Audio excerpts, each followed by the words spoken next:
Huh? What's that?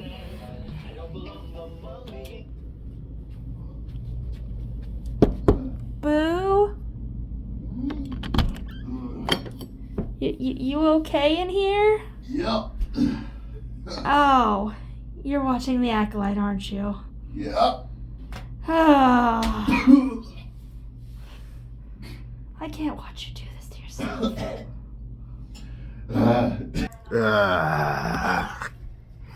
Okay, I got my trash can, my robot, loving my life, walking away from me. I can't watch you do this to yourself, man. Not again. Well, I know I'm disrespecting PlayStation by watching this on PlayStation, but I gotta watch this crap sandwich.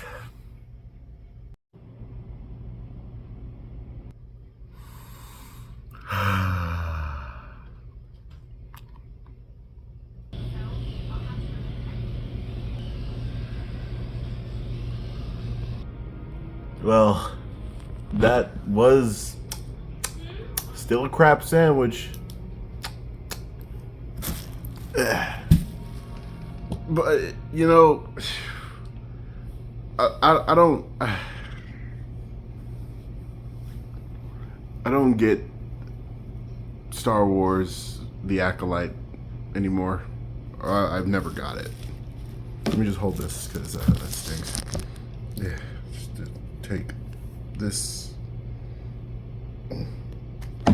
Okay. So this episode was obviously the aftermath of the other episode. For one, I don't know how Osha got that scar. I feel like she got it when she fell, but it really doesn't show. It's kind of it's like when you do something blatantly clear, it lets the audience know why the next scene happens. And this episode kind of was what that was when you first see her, and it's like, you know, oh, I got a bandage on me. I'm like, how did you get that bandage? Was that, I mean, because you didn't get that when you got gently tossed to one side and it just, oh, I got my head hurt, apparently on a rock, apparently, and now she has this blood spot right here. And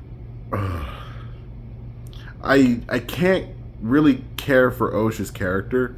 I understand that they're trying to do this thing where they're trying to pace her story where she's not using a lightsaber, she's not using the Force. Maybe she's gonna be good. She's definitely gonna become bad because that's pretty much where the direction's going. This guy is not helping Osha's situation. I don't believe him. I actually did some non-pro filming myself, and they had to edit a lot of my acting and what I was saying because it was the script was not well done, and I was the one who helped write it. Like I said, not professional. I helped write it because I thought it would sound a lot better, but it was like trying to act all that stuff out right then and there, which at the time, and I was not really good at reading scripts, and I didn't really get to know this particular character very well, and we did it like twice. Not twice, like I'm talking about like in 2 days. We did it a couple of times, but I still couldn't get it down. And that's how this feels. The guy is acting pretty well. The Sith guy, the Sith teenager dude, who's probably like 29 years old. His acting is okay, but the script just destroys his whole question, because there's no reason for Osha to really give a shit about this guy's like demeanor, but she follows him. She actually follows a lot of people like a lost puppy. Like, she could have literally just left, and I'm even for the plot, like there's nothing really keeping her there. There's no what happened to May about the situation. Like there's nothing about May that she said about, oh, we're Soul. Oh, why'd you say Soul and not your sister? Well, I mean, for one, she thought her sister was dead. Two, she's already focused on the fact that May is not her main priority, even though it kind of should be, because I feel like that's where the rift between Soul and Osha should have been, where her sister is alive, and it should be like she's trying to destroy her past without realizing what her past means to her, and that's the part that that is kind of iffy with me, because Osha is her priorities are so mixed up. It's like, are you trying to know that your sister's alive and you're trying to protect her, or are you trying to put her to prison or kill her, or are you trying to learn about who she was during the 16-year time skip? Because apparently that's what everybody keeps talking about, but Osha's not really caring. She's literally there along for the ride, and she's in like the guy is saying, why weren't you a Jedi, Osha? Why weren't you a Jedi? And she's like, because I failed. Because you failed? What happened? Why don't we get that flashback? Apparently you guys, from all the other flashbacks that we've gotten, this is the most important one that I've actually wanted to know, was Osha's backstory when she was a Padawan. But we don't see that. We saw the space witches. We saw the Psycho May and goody two shoe Osha, but we don't get a chance to see Osha's like Jedi training. How was hers different from the girl who looks like a secretary bird? And apparently the secretary bird character, apparently a lot of people online are saying that there was some romantic chemistry between these two, and it was not justified. And the thing is, I agree with them. There was one scene where they looked like they were probably about to flirt or something like that, and it wasn't. It felt forced. Get it? But it didn't. Oh my god! It doesn't ring well. I don't care for any of these characters. None of these characters do I ever actually have like an attachment to. And that's what sucks about this show, because you got great visuals, great cinematography, choreography in your combat. And for some reason, you guys keep doing the sweeps. I'm going to have to rewatch every Star Wars movie and TV show and see how many times they do that same sweep. You don't have to do that. And they keep flipping and flopping back to different characters. And like you just get back to Osha, and then like 5 minutes later you go right back to somebody else. And I'm like, can I just see Osha for a second? Oh wait, nope, the guy's getting naked. Yeah, that's right. He's taking a bath. He's stinky. Okay. All right, and this is a kid's show, kind of, sort of. I mean, if it was just his shirt, it'd be one thing. But no, the guy's completely nude, and yet we don't see it. We see his feet. Oh, the people who like feet. Oh, the people who like back muscles or something like that. You know, it's a lot. And it's like, what are you trying to be? Because the way that this is written is like a little girl's like journal of like the boy on like a was it a pop star or a boy band, and they're trying to write their own fan fiction of themselves in that boy band, with dating the boy band dude, and he also just happens to be her favorite movie, and or better yet, it's like she watches her favorite movie and loves the romance, and then puts the guy in the boy band in there, and she puts herself as the heroine character, and it just feels like you're just kind of writing a fan fiction. It really just feels like a giant fan fiction, and you just had a big budget to make your fan fiction a reality. and it doesn't work.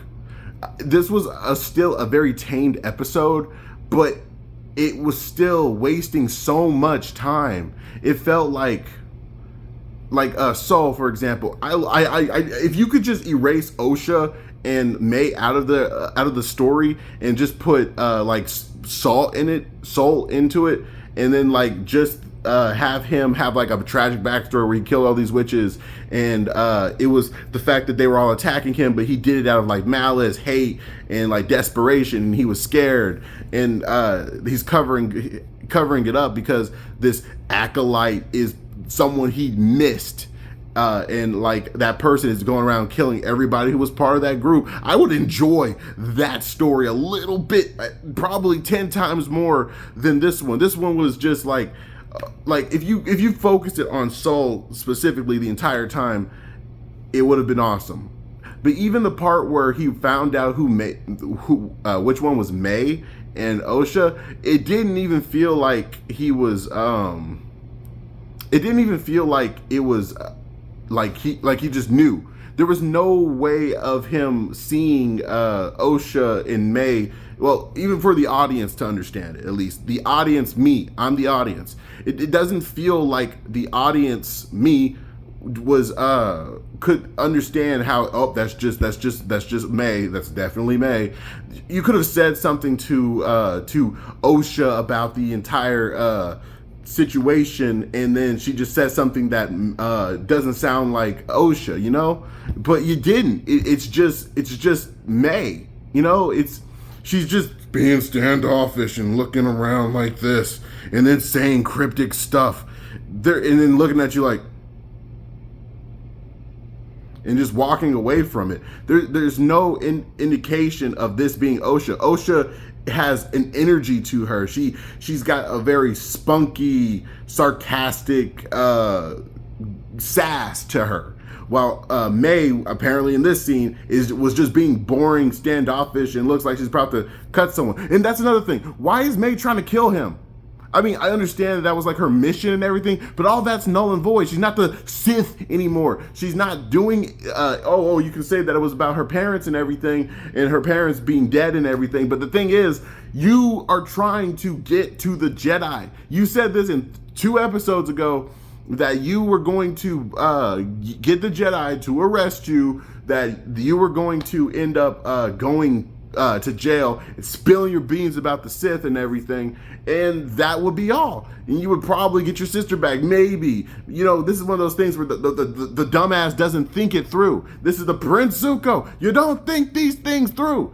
And she's not doing that. I know, you're just saying this not like Avatar now. No, I'm not saying that. What I'm saying is she's not being held accountable for the actions that she's doing. All of her stuff is backwards, forwards, random, and just spontaneously stupid.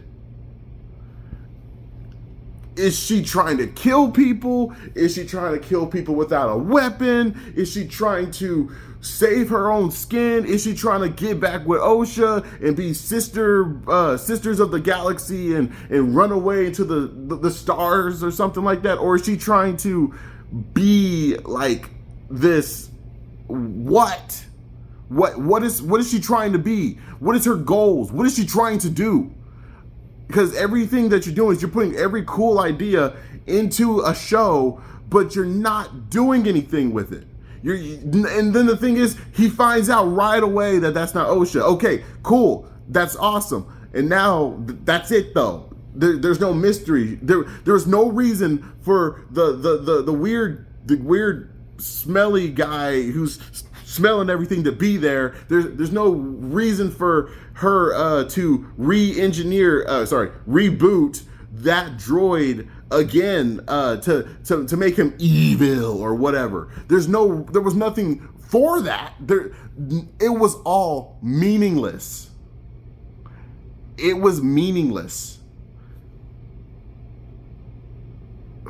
And OSHA putting on the helmet, if it was just her in the Force, okay, that's fine. I hope we find a way for her to reattune with the Force, and then she gets off the planet and fights off the dude, and the dude goes crazy and is like, Osha, you can't leave me, blah, blah, blah, I'm right, everyone's wrong, blah, blah, blah, blah, or something like that. I hope that happens.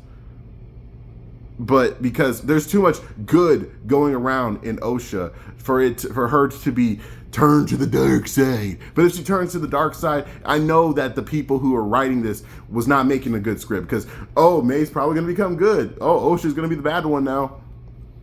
Something tells me it's going to go like that, and it's not going to be earned. None of this feels earned. Everything feels no, it does feel forced. Get it? But still, I can't with this episode. This episode with all the inconsistent characters. And I'm not even going to talk about the other Jedi people, because their story I could care less about, and it's just, I don't care. You're bringing in so many new characters. I can't care about these new characters. This is Group C. I said Group A, Group B, and now here's Group C. Do I still care about them? No, you're just giving us more characters with more stuff.